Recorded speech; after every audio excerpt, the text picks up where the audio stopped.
Coming right up, an interview with the lead singer of a classic American 70s rock band that's music combines genres, yet it defies category or label, balancing the best of the worlds of classic rock and soul and R&B. He tells us the story of a funky rock sing-along that was a major hit of the 70s, and it continues to pop up in our culture. The story is coming up next on Professor of Rock. Hey, music junkies, Professor of Rock, always here to celebrate the greatest artists and the greatest songs of all time. If you want to go behind the stories of the songs and the albums that have come to define you, subscribe below right now to get our content daily. Make sure to click the bell. We'd love to have you. Also, make sure to visit ProfessorofRock.com to get our new merch, including our brand new Vintage Years collection. You can also get some of our Professor of Rock merch there. And you can look at our exclusive content at our Patreon. The link is below. Really, both of these things help us to continue to produce videos and interviews and be a daily channel, so we appreciate that. So it's time for another edition of our show, Revelations, where featured artists take us for a deep dive into their greatest songs, their greatest albums, where we get commentary you won't find anywhere else. In 1960, a group called the Sunliners formed. They certainly paid their dues along the way, playing wherever they could. 8 years later, they would change their name to Rare Earth. They felt the name was more in keeping with the names of other bands of that time, you know, like Iron Butterfly and the like. After recording a debut that really didn't succeed for the Verve label, the group signed to Motown in the pivotal year of 1969. Becoming one of the first acts signed to a new Motown imprint that was going to be dedicated to white rock acts. Motown not known for that, really. Motown didn't have a name for the new label at the time, so the band actually lightheartedly suggested that Motown should call the label Rare Earth. And you know what? Motown did exactly that. The classic lineup consisted of Gil Bridges on saxophone, flute, and vocals. There's John Parrish, a.k.a. John Persh, on bass, trombone, and vocals. There's Rod Richards on guitar and vocals. Kenny James on the keys. And lead singer and drummer, Pete Rivera. Rare Earth, they were just a hard-hitting band that left it all on the stage in their live performances.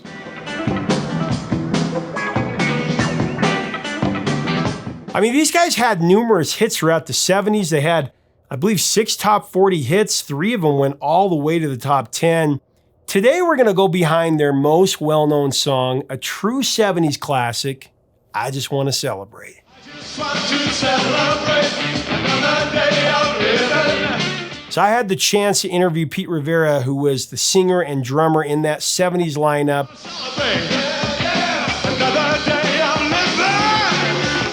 I had a chance to talk to him about I Just Want to Celebrate, as well as playing the legendary Cal Jam concert. Coming up is the interview. You're really going to enjoy it. As we go into this discussion, I want to thank our sponsor, Zenni Eyewear. They are the frames of my choice.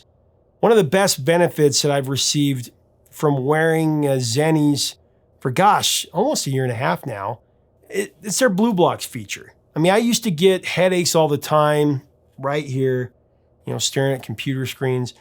Zenni Blue Blocks protect your eyes from digital blue light. It's really stellar. It's been a game changer for me. Check it out at zenni.com. Here's the story of I Just Want to Celebrate. Breaking new ground for Motown. Motown, it put you on a subsidiary which was called Rare Earth. The artists, Marvin and Stevie Gladys, Smokey, Levi, they were all very friendly, very happy to have us there. Well, let's talk about one of the great party songs of all time, heard on the radio every day. I Just Want to Celebrate. I just want to celebrate another day of living. The song we almost didn't record. Number 7 on the Hot 100 here and number 10 in Canada, and of course used so much in pop culture. Massive hit all these years later. Tell me about that. It was co-authored by Motown writers Dino Fakaris and Nick Zesis, yeah. They wrote many songs for Diana Ross and Martha and the Vandellas. So Nick and Dino and Tom, they knew each other real well. We didn't know Nick and Dino at all. And he said, well, man, there's these 2 guys. They write. He says, and I think they got a couple songs. They wanted to know if they could come in and kind of show. I said, sure, man. So they came in, and Tom played the keyboard, and sat next to him singing, and I'm standing there, and I wasn't like bowled over. And then they showed him this thing called, I just want to celebrate another day of living. I just want to celebrate another day of living. And I went, yeah, that's not bad, you know. Yeah, big. So now they go away. We go back in the studio, and we're working on things on the Ecology album. And Tom says, hey, man, what about that song, I Just Want to Celebrate thing? And I said, well, hey, what is it again? You know, so he went, dun. He says, or we could go, dun, dun, dun, dun, dun, dun. And we went, oh. He says, yeah, so it'd be like, dun, dun, dun, dun, dun, dun, dun, dun.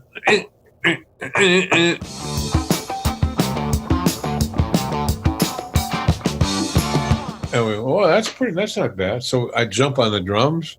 John's a boom, boom. So we work on it for a few hours. And we cut the track. And we got this track. Okay, I Just Want to Celebrate. No vocal, nothing. Well, let's do the vocal tomorrow. Okay, because it's late now. Okay, so we leave. I come in the studio the next day. Our session is like at 6:30, something like that. And I get there about 5:15. And I go in the control room, there's no session, but the engineer's in there monkeying around. I said, hey, Bob, can you turn that track on from last night, man? He goes, oh, yeah, sure. So he plays it. Oh, okay. Can I play it again? Yeah, okay.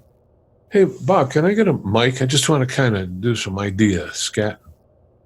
So he gives me a mic, and I'm in the control room by myself. Well, he's over there.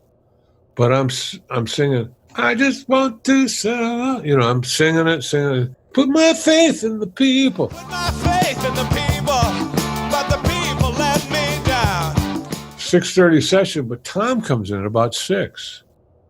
And he comes walking in the control room. And he goes, hey, man. I go, hey, Tom, how's it going? I'll clear out of here. I'm just fooling around. He says, no, man, I heard what you're doing. He says, play it back. I played it back. He says, well, that's it, man. That's what we want to get on that. So then I went right out in the control room, sat there. Tom started, the engineer, they came back, and they kept a lot of what I had done. I had to kind of redo it over because I wasn't using the right mic. But the whole idea, whole feel of the thing, Tom loved what I was doing. We had that vocal done in about 20 minutes. Can't be bothered with sorrow, and I can't be bothered with hate, no. And then we put the backgrounds on. I just want to celebrate, yeah. Another day of living, yeah. Don't let it all get you down, no. Don't let it turn you around. That was me, but the background goes round, round, round. Don't let it turn you around, round. Great. You know, so we built it like that, you know, and here it was. And when it was done, we thought, it's kind of a cute song. And all of a sudden, boom. To this day, I know the audience, wherever I play, they want to hear Celebrate. Celebrate. Another day I'm living. They want to hear Get Ready. And the fact that they want to hear it, I want to play it. So when I have rehearsals with bands, and believe me, if I play in 10 different bands, there's 10 different versions. I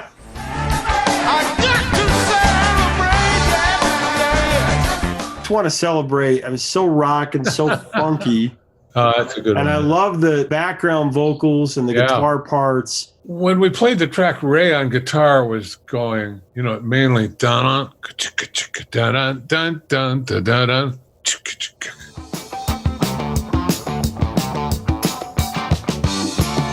And then he would go in the control room and then overdub him. So when the track goes, ba-bum, ba-bum, bum, ba-bum, ka-bum, he could fill that in so that it became one. And then when I went, I just want to celebrate, yeah. I just want to celebrate another day. I just want to celebrate another day. Well, to this day, no one plays those licks. They don't. No one plays it like Ray does, man.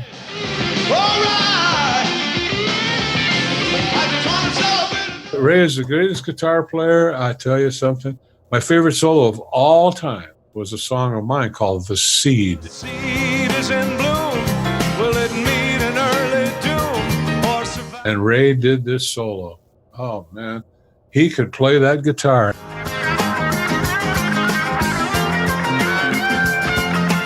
He'd sit there with that guitar and he'd go in the control room after we cut the track, and then he'd add some guitar stuff, just little stuff, you know.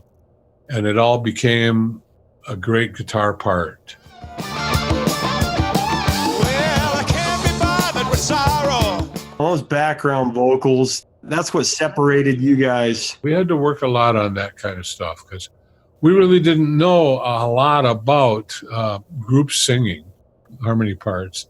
Because in the band, everybody sang leads on certain songs. And the background might be, ooh, that's about it, you know. But when you're going to actually sing a bunch of lyrics and movements and melodically, it took some practice.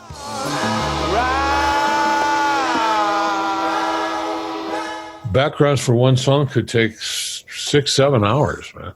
You know, because we were just not a singing group, but we had to become one. When you hear that, born to wander, I mean, even down to the born to wander, and it's time for moving on. Huge influence that you guys had, even on bands today, like Red Hot Chili Peppers definitely took some influence from you guys. Find your reason, coming up on it every day. Been widely used in pop culture. I mean, all over movies and TV, Three Kings, Knight's Tale, Tropic Thunder, The Expendables 2, and then the series finale for 6 Feet Under. I just want to celebrate another day of life. Beyond the series finale for 6 Feet Under, pretty special. Just shows how much that song resonates and takes you back to those moments, the soundtrack of our lives. Celebrate was an anthem for a lot of people, and I love it when the crowds all sing at the end.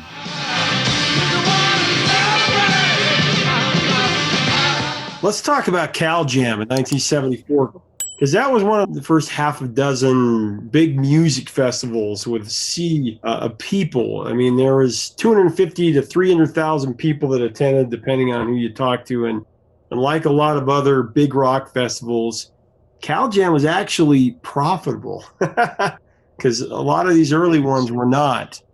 Highest gross for a rock festival at that time. Tell me about that and playing and what you remember about that at Speedway. There's been a little bit of talk about Woodstock, and we had heard that it was going to be a cluster, you know what. And so we kind of passed on Woodstock. We went on to Atlanta Pop Festival, but when the Cal Jam came out, we didn't really know exactly what to think about. Oh, there's going to be this huge thing out there in Ontario Speedway. There'll be a lot of people, yeah, and blah, blah, blah. And I think I can get us on there, my manager, whatever. I don't know how it worked out. But we got on it. And we were the first act for the whole 2-day thing. Let's welcome Rare Earth. So we're in LA, and we know that we got to play. We're going to play at about 9:40 in the morning. We're in the hotel down there. We get up, have a coffee, like any hotel stay, get the coffee. And there's a helicopter parked out here. Everybody gets in. Holy, what's this? You know, he takes off. He swoops way out, and we look down, and here's this massive crowd down there. And he's flying over the crowd. And I'm looking out there going, holy, are you kidding me? Look at this. I mean, it was huge. He goes around and he sits down behind the stage. And we noticed that there were railroad tracks. And they had 3 flatbed railroad cars. And they built the middle one. And it had, you know, like stage decorations, trees, so that this is the stage, one car. And the bands are on there all set up. And over here on this stage, it's hidden behind the trees. They're setting up the next band. So when this is over, out of picture, here's this band all set up. I mean, it's still a turnover about 15 minutes, but that was all. Here's the next band. So we get over there and we're the first ones on, and I'm nervous. I don't even remember really just walking around going, "Hey, how you doing?" Yeah, yeah, okay, wow. You know, I know Cal Jam was a great thing. It was a lot of fun, but to me, crowds that big are not intimate. And the security has to be so far out from the stage that the people start way out there.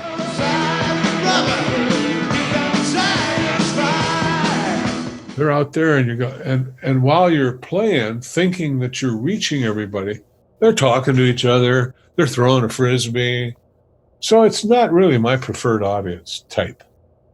But it was exciting. It was huge, cameras, everything. I came out in front of the band because I used to do that at my shows. I'd come out and hold the mic down and throw sticks out. I came out to the edge of that stage and I looked, and the people were so far away I wasn't going to be able to interact with them. So I just kind of did this and did that and turned around, grabbed some sticks and started beating on the drums.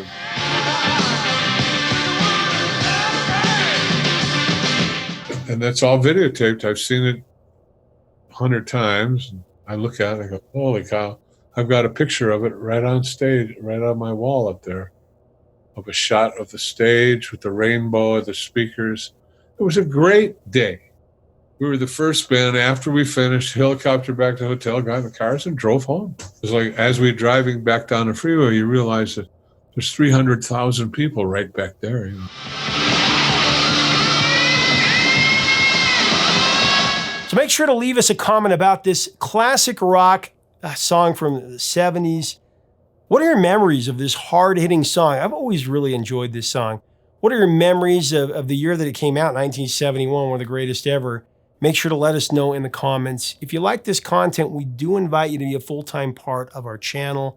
Make sure to check us out on Patreon. Check out our merch at professorofrock.com.